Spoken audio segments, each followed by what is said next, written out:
De repente, alguém fala que haviam chegado ao salão do boss. Assim todos estranham, pois nunca tinham visto uma dungeon com aquele tipo de porta antes.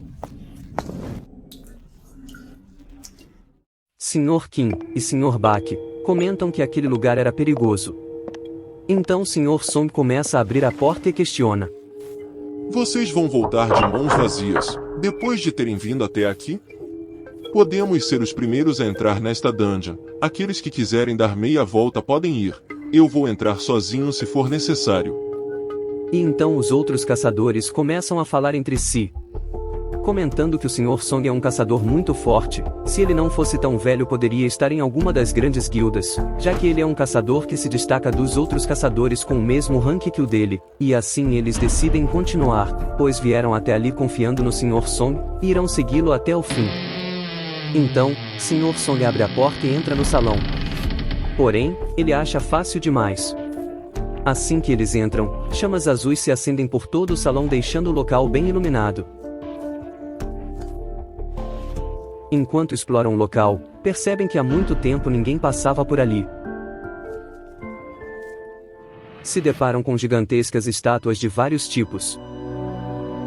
Sung comenta ser assustadora a quantia delas no salão, e o tamanho, e parecia que tinha algo os observando. Ele se depara com uma estátua enorme sentada, no que parecia ser um trono.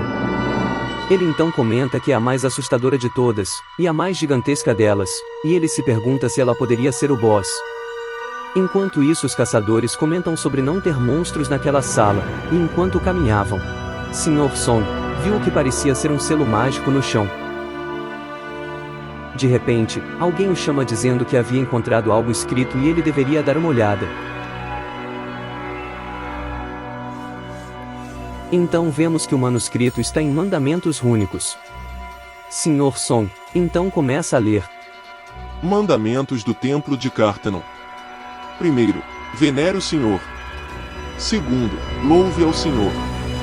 Neste momento, Junri chama Sung o assustando, no entanto ela estava amedrontada, pois ela dizia que a estátua principal estava os observando. Sung, olhando para a estátua, fala para Junri que ela deve ter se enganado. Enquanto isso, Sr. Song continua lendo o manuscrito. Terceiro, prove a sua fé. Então, Sung sente que realmente havia algo de errado ali.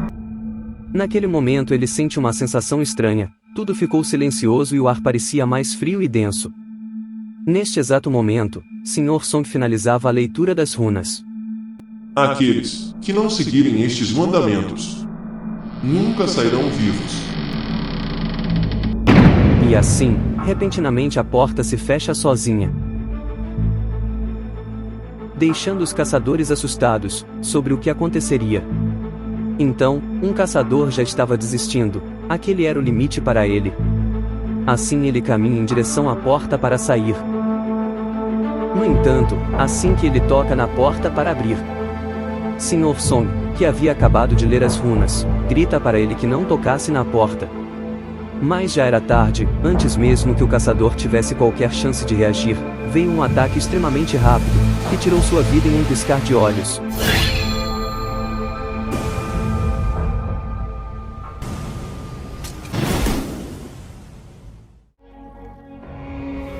Todos neste momento entram em choque, pois nenhum deles imaginava que aquelas estátuas seriam os monstros daquela dungeon. E como algo tão gigantesco poderia ser tão rápido? Então Sung se pergunta: qual era o rank mesmo daquele caçador? E ele mesmo responde em pensamento que era um rank D. E mesmo se fosse fraco era mais forte que ele, que era um rank E. E assim ele começa a analisar a situação. Se esta dungeon era realmente de rank D, pois ele nunca tinha visto monstros tão fortes em uma dungeon de rank D. Então o Sr. Song diz: espera um momento.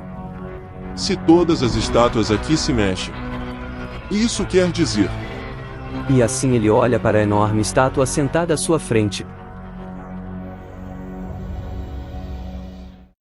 Neste momento Sung se lembra o que Junri tinha dito, assim que chegaram. Então ele olha para trás, e vê que a estátua realmente estava os observando. E seus olhos brilhavam e o encaravam. Então vemos um flashback da vida de Sung. Durante sua primeira raid, ainda bem jovem, acidentalmente separou de seu grupo e se perdeu. Sofreu ataque de monstros de rank E, e ficou vários dias hospitalizado. Ficou preso em uma dungeon quase morrendo de fome, corria risco de vida, mesmo que todas as dungeons fossem de nível baixo. Os outros caçadores trocavam os núcleos por armas melhores para derrotar monstros mais fortes e conseguir mais tesouros. Já Sung estava sempre sem equipamento, já que se comprasse algum equipamento barato só iria destruí-lo mais rápido. Onde passava os caçadores comentavam sobre Sung. E que os curandeiros provavelmente tinham muito trabalho com ele na dungeon. Não demorou muito para que seu apelido aparecesse. O caçador mais fraco do mundo. Mas Sung sempre ignorava as críticas que ele sofria. Independente de quantas vezes se machucava nas dungeons. E no fundo, ele sabia que isso acabaria o levando à própria morte. Então voltamos ao presente. E Sung encara a estátua com os olhos flamejantes. E Junri ao seu lado já tinha entrado em pânico. Então Sung, neste momento, nota algo e grita a todos que se deitassem no chão. Os caçadores assustados não têm tempo nem de pensar. Logo em seguida vem o ataque.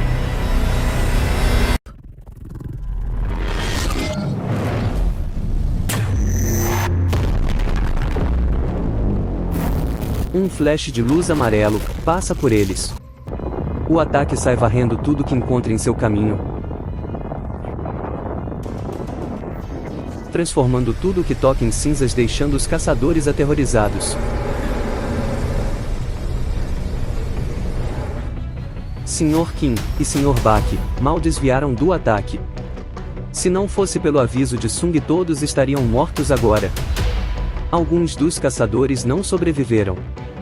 E os que ficaram começam a entrar em pânico. Sung tenta chamar Junri,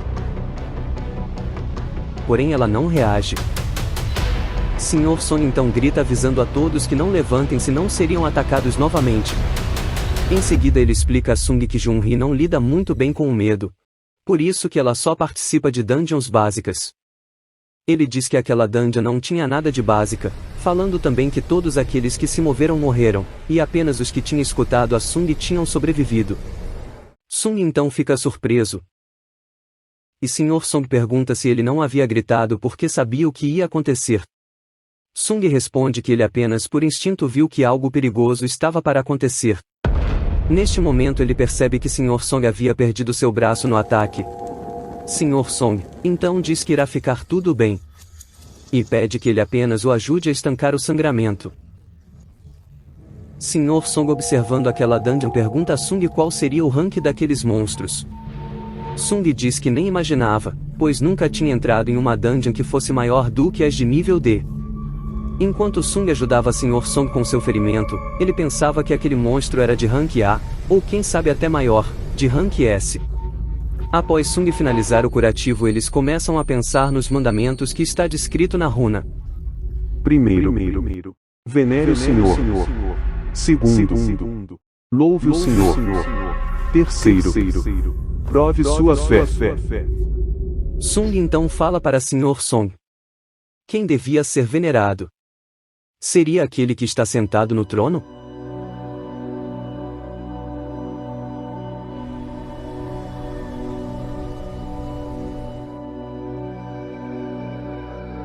Então, vendo o estado do braço do Sr. Song, ele pergunta se ele ficaria bem.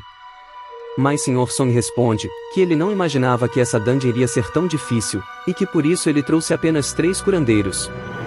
E assim ele olha para aquela destruição e vê que seus curandeiros estavam todos psicologicamente destruídos, até mesmo Junri, que era uma curandeira de rank B, estava totalmente em pânico. Por fim ele decide não tentar revidar contra aquela aberração. E combina com Sung que eles devem tentar fugir. Assim que conseguirem uma brecha, mesmo que seja difícil. Vemos então os caçadores totalmente indefesos, pois aquela dungeon não tinha nada de rank D.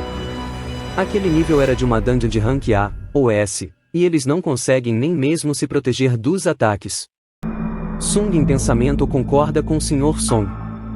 Mesmo que eles consigam fugir da estátua principal, aquela que está com a espada na mão jamais os deixaria fugir dali. Neste momento outro caçador decide tentar sair. Ele finalmente havia se juntado a uma grande guilda e não queria morrer ali. Sr. Sony então grita perguntando se ele estava louco, e pediu que ele não se movesse. Mas o caçador estava confiante em sua velocidade e não iria parar. Ele passaria por aquela porta em um instante sem que as estátuas percebessem. E assim ele avança a toda velocidade. Ele confiante que conseguiria continua avançando cada vez mais perto da saída.